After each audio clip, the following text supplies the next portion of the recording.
Bom, eu vou tratar da função retórica da música como exemplo no pensamento musical especulativo medieval e o papel da percepção na sua apreensão também.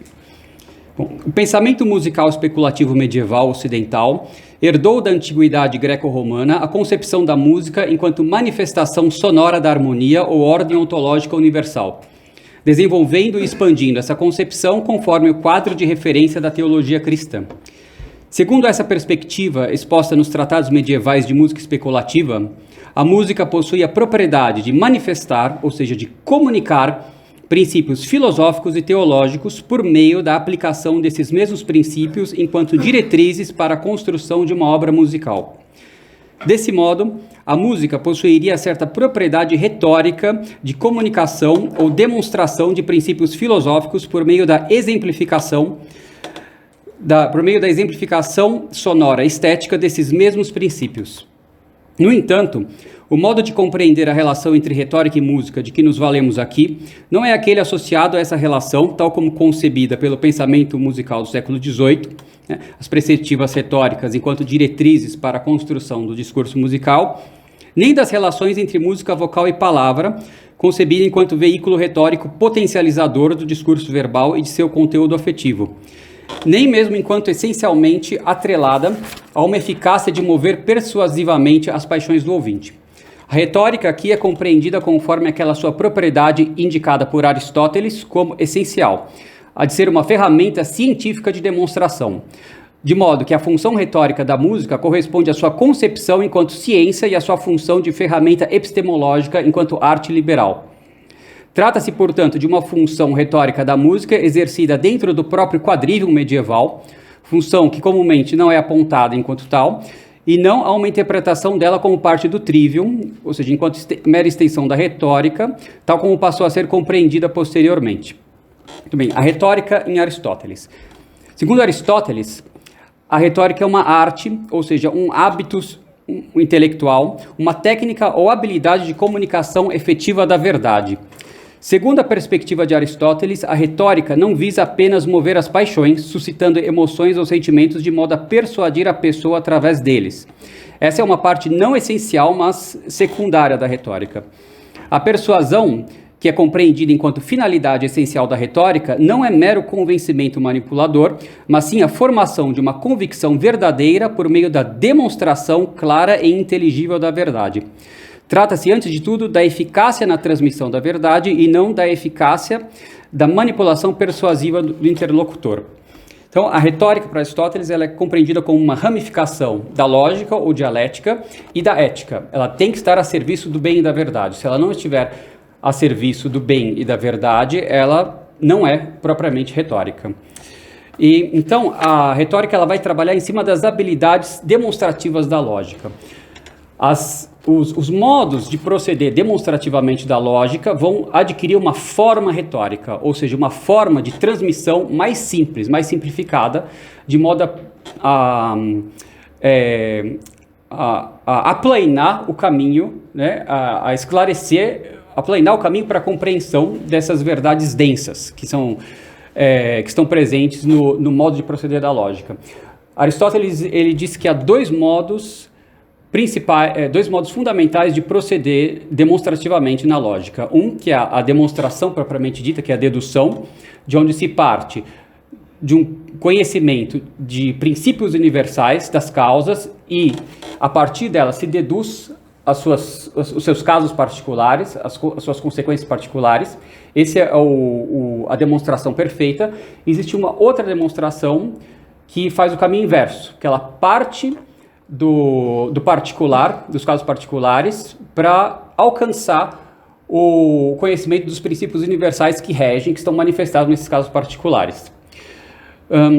A retórica, esses dois tipos de demonstração vão ser traduzidos retoricamente, ganhar uma forma retórica que é, no caso da dedução, da demonstração mesmo do silogismo, vai ser o entimema, que é uma espécie de silogismo truncado, e a indução, a forma retórica da indução vai ser o exemplo. Quando um orador se vale de exemplos, ele se vale de casos particulares que manifestam, né, que aplanam o caminho, que ajudam a esclarecer certos princípios universais ou mais gerais. a música, ela vai ser compreendida como como arte liberal, vai ser compreendida como dotada de dessa capacidade exemplificadora. E na exemplificação, os sentidos, a percepção vai ser muito importante, porque o que é particular, de acordo com essa visão de mundo, é o que é sensível. E o homem, ele conhece através dos sentidos. Então, quando você manifesta exemplos sensíveis, você aplana o caminho, você facilita a compreensão daquilo que é universal, que esse é o caminho mesmo da inteligência humana, a partir do sensível para chegar ao inteligível. Bem, a música considerada enquanto ciência e arte liberal, presente enquanto disciplina fundamental à formação intelectual humana dentro do programa do quadrívio medieval, era compreendida como dotada exatamente dessa função retórica de exemplificação.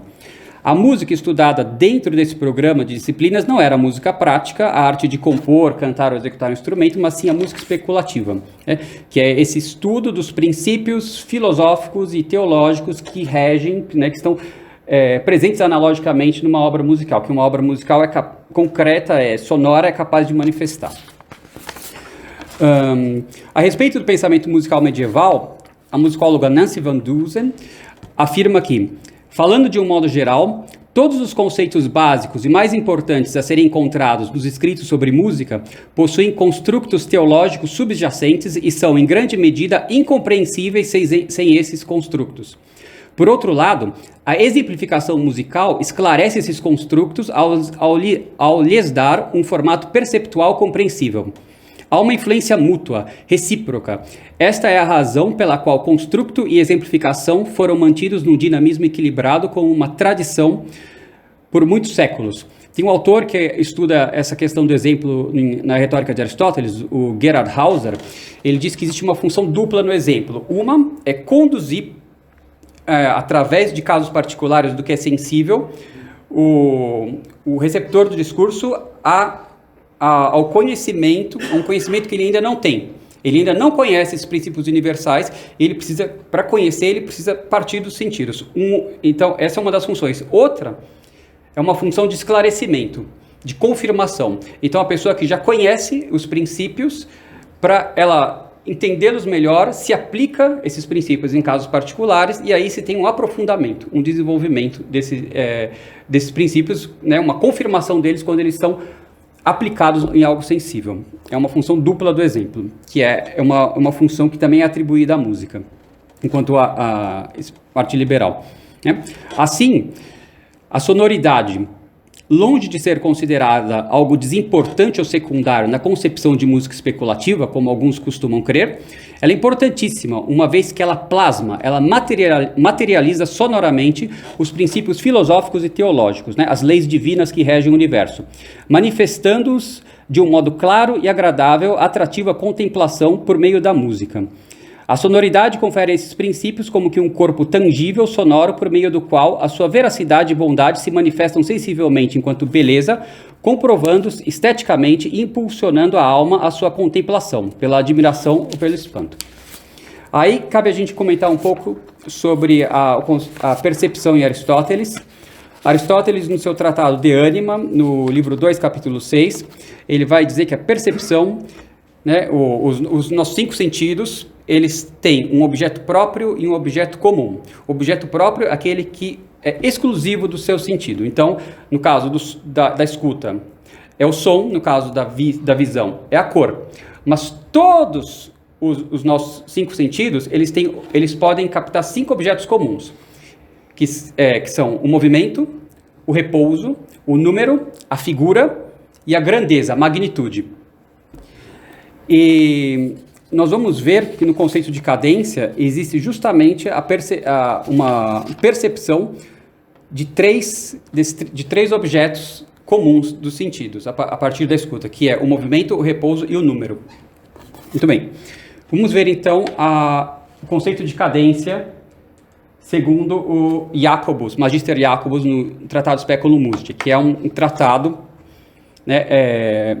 que tem por base toda a concepção do aristotelismo latino do século XIII. Muito bem, segundo Jacobus, vamos ler primeiro a noção dele de cadência.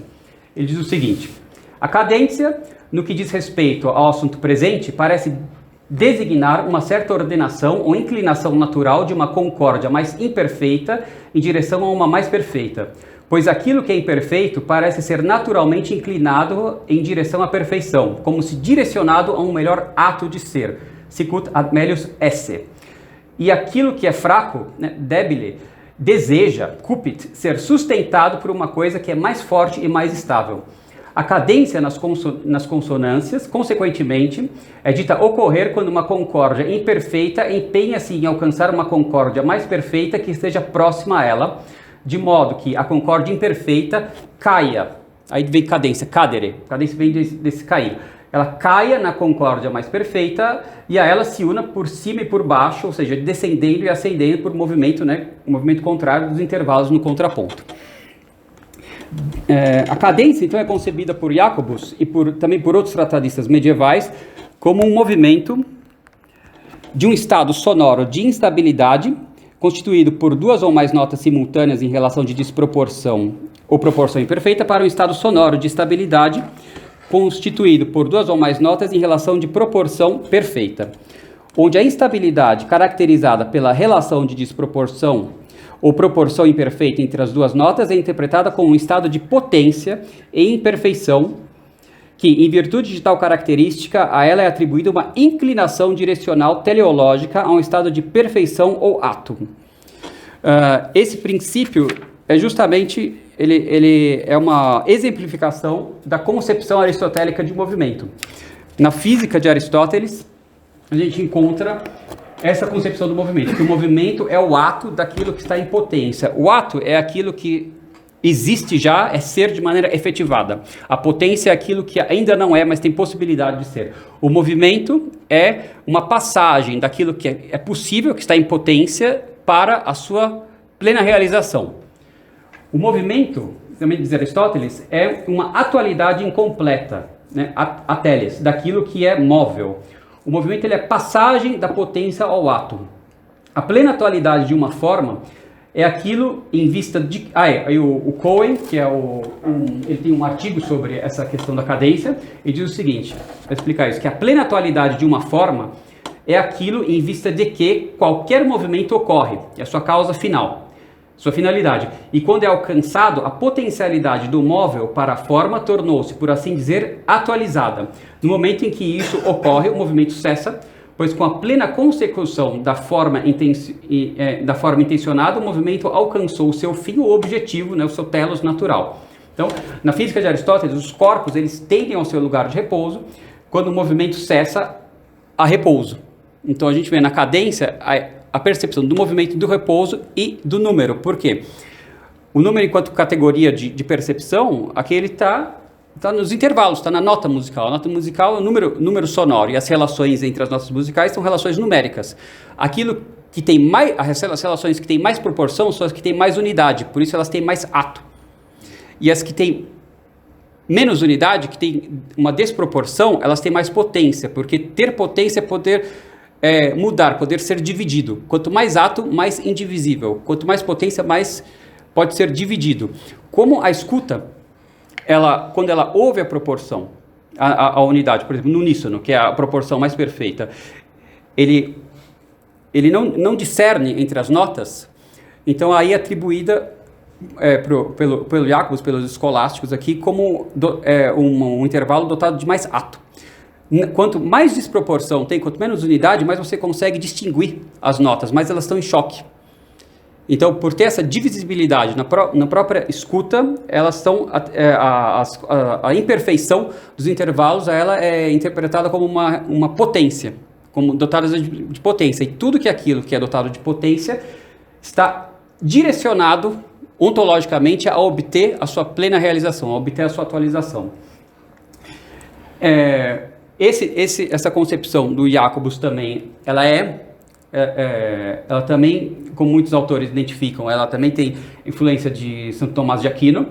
Santo Tomás de Aquino, ao comentar a física de Aristóteles, diz o seguinte: foi estabelecido no livro 3 que aquilo que é movido é móvel, ou seja, ele existe em potência, pois aquilo que é movido na medida em que está em potência e não em ato. Pois uma coisa é movida porque quando ela está em potência, ela tende ao ato, ou seja, existe uma tendência do que ela está em ato.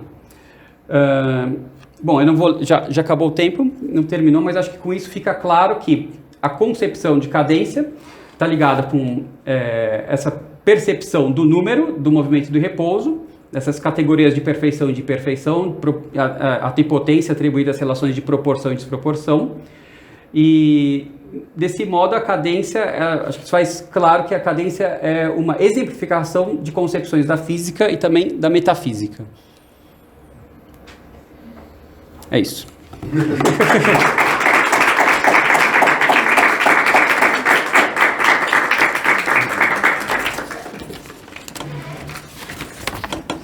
Muito obrigado. Nós vamos passar agora para a comunicação do Tiago Ribeiro Francisco, aluno